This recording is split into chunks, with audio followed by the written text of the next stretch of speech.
am Deacha Amber, and I am here with you today to talk about radical self love and what that looks like right now in the present moment.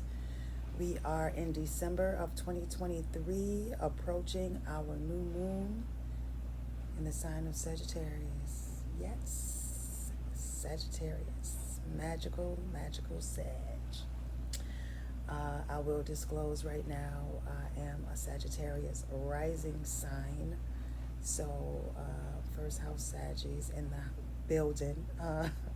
Big ups to all the Sagittarius energy, sun, moon, rising, or otherwise. Venus, Mars, Jupiter, whatever you got in Sag. Check out your birth chart, your natal chart, and find where Sagittarius lands in your natal chart. And that'll kind of connect you to this energy, what planets, what house, etc. I like to advise to look at your energy. So I'm looking at my first house energy right now. We've already entered the sun into Sagittarius a couple weeks ago. And, this is my season. For me, my birth, I have given birth. I've been blessed to give birth 3 times on this astral plane, 3 times, right? And 2 times Sag, okay? My first 2 are Sag. The third one is Capricorn. So this season is sort of mine. I like to claim it. And one of the things that I want to lift up about it is that I'm going to say many years ago, it wasn't that many years ago, it was actually back in 2017, was when I had discovered my natal chart for the first time. So prior to that, I wasn't into astrology at all, really. But one of the things I can say is that I would read fire sign like horoscopes and stuff from time to time, and I kind of identify it with that energy more in my mind, And so when I found out that I was a Sagittarius rising, it made a lot of sense. My sun sign is in Taurus, which also makes sense for me, but for a long time didn't. Sorry, a little interruption there. Get it together a little bit. Right, so Sag rising. So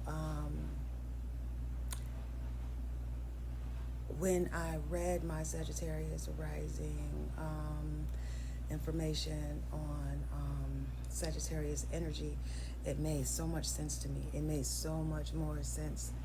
I made sense to me, more than just a Taurus sun sign. Although for me, my experience has been, and tell me what your experience is like. Feel free to leave a comment or whatever about your own experience as a Sag, where Sag falls in your chart, or whatever your sign is, right? But for me, Sagittarius really described my personality in my younger years more. I feel like as I get older, I'm sort of growing into the Taurus, the goddess. But I've always felt that Sagittarius energy. So what is Sagittarius energy? Sagittarius energy is mutable fire, ruled by Jupiter. Jupiter is our biggest planet in this solar system, next to the sun, right? So the sun, of course, is that fixed fire. Jupiter is mutable fire, and Jupiter is referred to as the big benefic. So everything that Jupiter sort of touches or comes near, Jupiter expands upon, makes big. And Sagittarius is a very happy energy, laughter, jokes. Sagittarius got jokes, even though sometimes their jokes are rude. We got rude jokes. I'm getting all kind of interruptions trying to mess up my video today, but I'm not going to let it happen, because it's all love. It's all love. It's all love. So Sagittarius, yeah, big happy energy. Sagittarius can be big people, tall people. Sagittarius is represented by the legs and hips, the up the thighs and the hips area. And think of the centaur. The centaur is the half um, human, half horse sort of character, and Sagittarius is about travel, long distance travel. It's about foreign languages and learning, actually teaching. So Sagittarius sits on the axis of Sag and Gemini. So Gemini is at the opposite side of Sagittarius. Gemini is the infamous student, the curious student that wants to know, asks a lot of questions, and so Sagittarius got the answers, baby. Sagittarius is studious on a professor level, into philosophy and religion, and just like to learn about how people live, what culture and things of that nature. And I've always been, it rules the ninth house. I've always been really attracted to that kind of energy my whole life. And speaking of ninth house, one of the things that I learned in astrology, that, let me know if y'all up on this or have any information around it. But we talk about midheaven, right? Midheaven is like the 10th house energy. It's really the energy that's directly up in the sky at our moment of birth. We call that our midheaven. And it's usually the 10th house, but it is sometimes the ninth house or the 11th house. And for me, in my Western chart, it falls on my ninth house. In my Vedic chart, it falls in my 11th house. So interestingly, my 10th house is in Libra, which, okay, I could see that. But ninth house is Virgo. And in my other chart, my 11th house is Virgo. And so I have that Virgo ninth house energy, which is really interesting. And that's my midheaven, like my reputation, like I am a service person. I'm about doing a damn thing. I notice the details and I fix them for what I'm capable of doing and what my interests are and my passion, right? So I have a passion for organizing people. I have a passion for music and arts. I have a passion for telling the truth. I have a passion for researching into the lives of people. I like to know what makes people think. I like to know why people do what they do. I like to know what is spirituality, what is God, what is this God concept that we've come to know and buy into. Psychological type things and spiritual type things. Like that's what I've always been into those things. I've always had people around me that I discuss such things with. So that's very Sagittarius, very ninth house type of stuff. Virgo vibes, right? But in the ninth house. And as we come around to the new moon, which the new moon is coming in next week on the 12/12/12, Ashe 12/12, you know what it is. Love. So talking about the new moon in Sagittarius coming up, I am a ninth house moon, so my midheaven holds my moon, as well as Pluto in my midheaven, right on my midheaven. And so there's this passion, love, and it's emotional. It's a deep emotion around my work, around the things that around the work that I care about, around the ninth house kind of stuff, right? Like the things I just mentioned, how we think and how we love, like radical self-love. That is all about getting to the core. I've studied religion, different religions. I grew up Muslim. I was raised Muslim, and I read Quran and studied Quran and made salat and things of that nature. And as I came of age, I really had a deep curiosity about the rest of the world. I didn't grow up in church. I didn't know what church was like. I saw it on TV. My friends, even my cousins and them, that I went to church with, and I was very curious about about this energy that was taking place in the church. And then I began to study different churches and why there's so many different sets of Christians and other religions, and philosophies, Buddhism and the Tao, and things of that nature. Like, what is it? What is it all about? What is this human experience about? Why are we here? What are we doing? And so that's what radical self-love came from, is for me seeing a need, because my priority is me, right? My priority is me and people like me. That's what it is, right? And so I can't help but take note of myself and my family and my community and the needs that we have. And I think it will also be extended across the globe, the needs that people have. Although my primary concern is me, right? Me and mine. But it's a radical self-love. And it's a radical self-love as opposed to just a regular self-love, I guess. Because it has a deep, fundamental purpose that affects everything else that we do, everything else that we are and become. How we feel about ourselves affects that. It's radical, it's fundamental, it's cardinal, right? So the self-love is in opposition, or I should say I hesitate to use the word resistance, because I was having a conversation with my sister the other day, and she's like, I'm not resisting anything, because the universe, I'm flowing with the universe. So in that sense, yes, it's all about flow, but the resistance is around self-hate.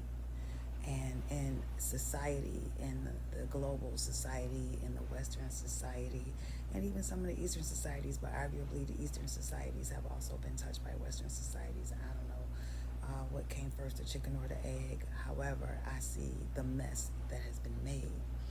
And the mess that has been made is people being taught to hate themselves, to want to be something other than what we were born to be. On a physical level, that's where we see it first, right? What we consider beauty, and those type of struggles. It's all, it's all based in, advertising and, capitalism, money-making machine vibes, you know what I'm saying? Because there's no other reason to think that. My mother would always say, it's somebody for everybody. So you can't be out here thinking you ain't gonna get no man. The reason why you feel like that, or a partner, or whatever that look like for you, but you wouldn't feel like that if there wasn't all these other messages telling you that you're not enough. And even when you talk about how kids could be, growing up, and how kids could be cruel and stuff like that, yes, that's true. But I would argue, how would kids be if they didn't have all this advertising around them? I think they would be different.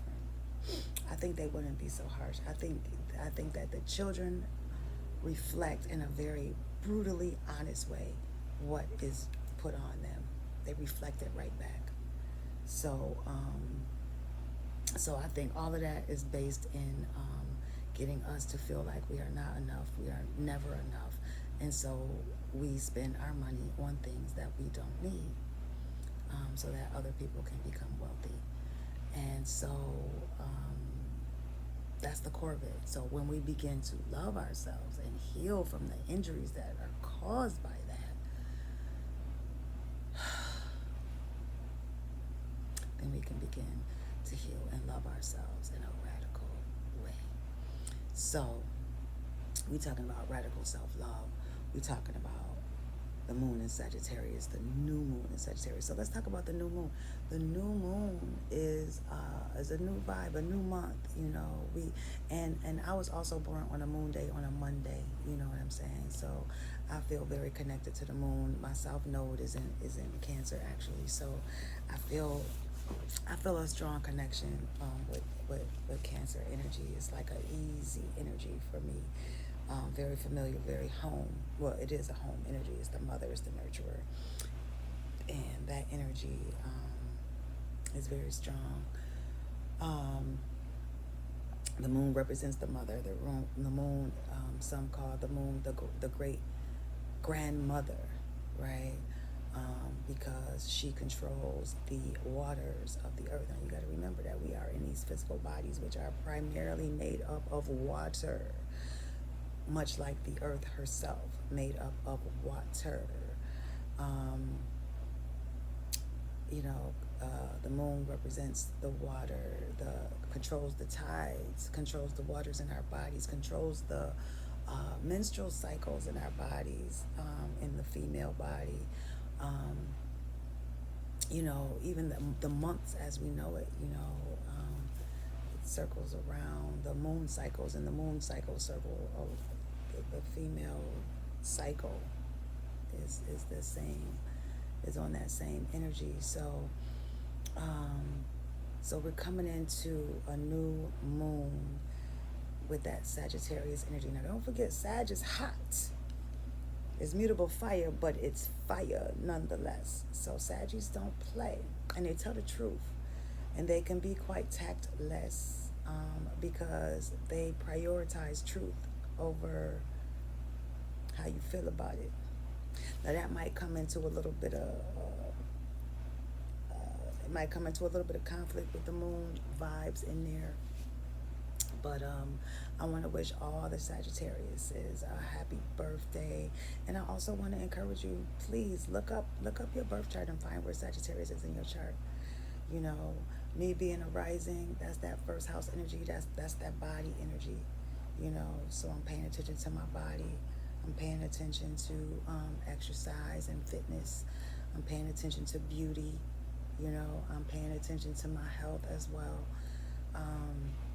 Sagittarius is a whole lot of fun. Sagittarius takes a lot of chances, very risky vibes with Sag.